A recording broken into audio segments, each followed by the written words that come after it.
process things mentally?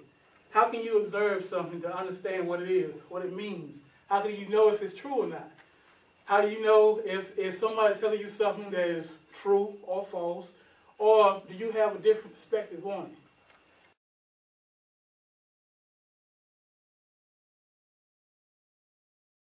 I want to say that music has a bad influence on people that are basically, well, I would say confused.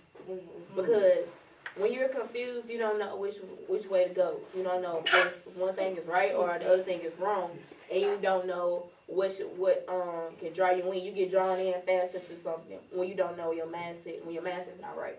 When you don't have that mind frame saying, I don't have to do this just because somebody else saying it.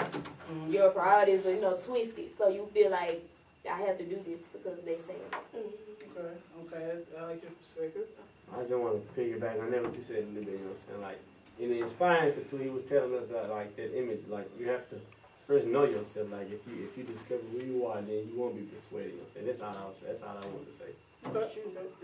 It also depends on the type of music.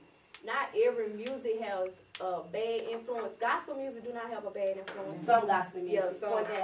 Some gospel. Some country do not have bad influence. It's just that how people intake it, how people take it, interpret it is their own. If they can interpret it the wrong way and just produce a negative action, so it's what you're trying to find. Yeah.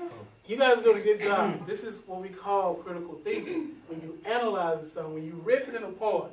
This is a general statement. So if anybody said this, you guys have your positions to critique it. First of all, asking the question, okay, well, what is music? What type of music are you referring to? Like somebody else over here said that. What is bad? And what is bad influence? And how does that pertain to music? And what people does it pertain to? So breaking it down into all those spectrums and understanding and getting your opinion, philosophy, or theory of what do they mean? Is it right or wrong to you? Check yourselves too. Like, is this a biased statement toward me? Like, am I being biased on this? If I'm not, go into it. If I am, check myself, then go into it. So you guys, great. This is how we break down things. I want you guys to break that down. Like different statements that we have, or different things that we listen to, or different things that we have, just break it down. All right. Critical thinking. How to critically think. Analyzing, conceptualizing, defining, examining, listening, questioning, and reasoning. All those things should be going in your head so that you can, the information at hand, evaluate that information. Evaluating our thought. It helps us to define our thought process.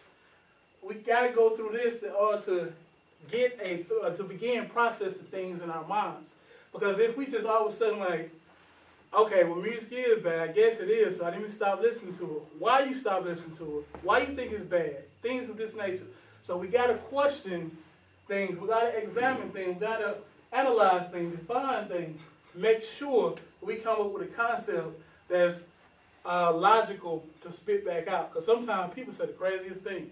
Sometimes people say a lot of foolish things. But you got to be in a place to believe it or discard it, or prove that it's true, or give an alternative to it. See what I'm saying?